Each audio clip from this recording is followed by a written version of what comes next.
నమస్తే అండి, నా పేరు వి లీల. నా నోస్ బాగోదని నేను చాలా ఫీల్ అయ్యేదాన్ని. అలానే రైనోప్లాస్టీ చేయించుకోవాలంటే కొంచెం నాకు భయంగా ఉండేది. సో నేను ఇక్కడ డాక్టర్ విజేఎస్ క్లినిక్కి కన్సల్టేషన్కి వచ్చినప్పుడు మీలాంటి వాళ్ళ కోసమేనండి ఫిల్లర్స్ ఉన్నాయని మాకు సజెస్ట్ చేశారండి. నోస్ ఫిల్లర్స్ రీజనబుల్ కాస్ట్లో నోస్ ఫిల్లర్స్ నేను మా సిస్టర్ ఇద్దరు కూడా వేయించుకున్నామండి. నేను చాలా హ్యాపీగా ఉన్నాను.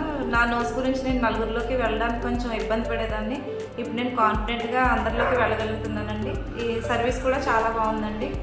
ఫ్యామిలీ మెంబర్స్ లాగే ట్రీట్ చేశారు డాక్టర్ గారు, ఇంకా కన్సల్టేషన్ మేడం అందరూ ఫ్రెండ్లీగా చాలా బాగా ట్రీట్ చేశారండి. కంపల్సరీ ఎవరైనా నాలాంటి ప్రాబ్లంతో ఉంటే కంపల్సరీ వచ్చి ఒకసారి విజిట్ చేసి మీరు కూడా ట్రీట్మెంట్ చేయించుకోవాలని నేను అనుకుంటున్నానండి. Thank you.